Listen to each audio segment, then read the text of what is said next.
नमस्कार, एचएस बिहार देख रहे हैं आप। मैं हूं आपके साथ धीरज सिंह। रमज़ान का पाक महीना चल रहा है।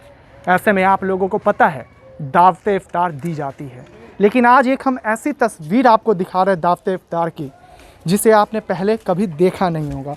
क्योंकि जिस तरह लॉकडाउन का दौर है, इस दौरान भी कुछ जो गरीब लोग हैं, जो ऐसे लोग हैं जो सक्षम नहीं है, उन सब की मदद खुद बिहार कांग्रेस युथ के कार्यकारी अध्यक्ष कर रहे हैं दौलत इमाम जी। देखिए, खुद अपने हाथों से ही वो पैकिंग कर रहे हैं। और जो असमर्थ लोग ऐसे हैं जो जिन्हें सरकार की तरफ से नहीं मिल पा रही है खाने को, या इन सब लोगों की मदद ये खुद करें। कब से ये मुहिम आप चला रहे हैं? वैसे ये मुहिम ऊपर वाले के दुआ से पहले रोज़ा से ही शुरू है, जो कि लॉकडाउन के पीरियड में ये रमज़ान आया है।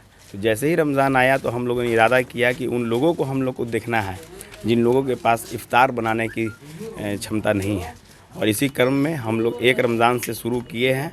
उम्मीद है ये 30 रमज़ान जो होता है, ये पूरे महीने का ये पवित्र पाक महीना होता है, ये 30 दिन का होता है। ये 30 दिन इस तरह का कार्यक्रम पर डे 700-800 लोगों को हम लोग इफ़्तार मुहैया करा रहे हैं। अभी तक कितने घरों में आपने पहुंचाया है इस तरह से? घर तो अगर आप गिनिएगा तो उस तरह से 400 से 500 घर है।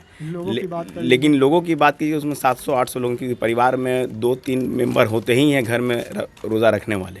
तो उस तरह से लोगों को चिन्हित करके हम लोग पहुँचाने का काम। खासा किन किन बातों का ध्यान देकर आप ये कर रहे हैं? ख़ास तौर पे ध्यान इस बात का सबसे पहले है कि जो लोगों को मिले वो ज़रूरतमंद हो और इस लॉकडाउन में परेशान हैं। जो इफ़्तार का जो है मामला, ये ऊपर वाले का बहुत पाक है कि रोज़ा रखते हैं दिन भर, तो वो हम लोग देखते हुए में उन लोगों को प्रयास कर रहे हैं कि पहुंचाने का। खासकर ऐसे चिन्हित करें लोगों को जो सक्षम नहीं है। जो लोग सक्षम नहीं हैं, इस लॉकडाउन के पीरियड में परेशान हैं बहुत। आप देख सकते हैं मेरा जो इलाका है, ये इलाका कुछ पिछड़ा इलाका है और मुसलमानों की घनी आबादी है।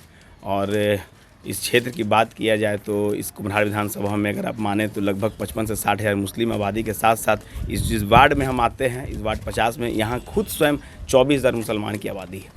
तो लोगों को देखना एक अपना भी काम है कि लोगों तक मदद पहुँचे।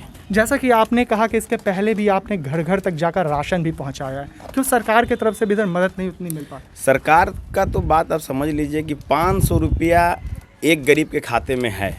और मैं आपसे ही पूछना चाहता हूं कि जो महंगाई का दौर है, इसमें 500 रुपये में एक गरीब के खाते में एक महीना का 500, शायद वो सरकार सोई भी है जो केंद्र की है और यहाँ नीतीश सरकार है कि आप समझिए कि 500 रुपये में एक महीना के में क्या होगा, ये आप खुद तुलना कर सकते हैं कि एक महीने में 500 क्या होगा।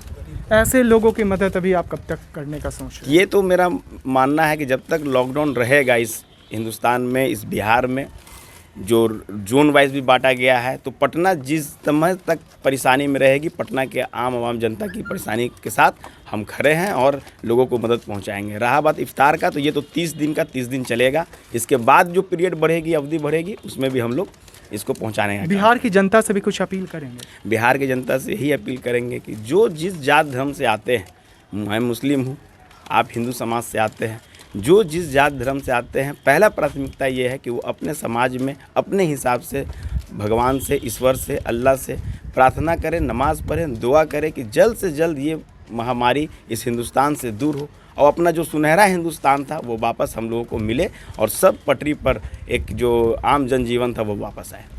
जैसा कि आपने सुना, दौलत इमाम ने साफ तौर पे कहा है कि जिस तरह की अभी स्थिति है, कहीं ना कहीं इन सब में लोगों को एक साथ मजबूती के साथ रहना पड़ेगा। और जो लोग सक्षम नहीं, उनके घर या वैसे लोगों को ये चिन्हित करके उनके घर तक पहुंचा रहे हैं। चाहे बात करिए इफ्तार में या इसके पहले भी इन्होंने राशन पहुंचाने का काम किया। ऐसे ही तमाम छोटी बड़ी खबरों से अपडेट रहने के लिए आप एचएस बिहार के साथ जुड़े रहें।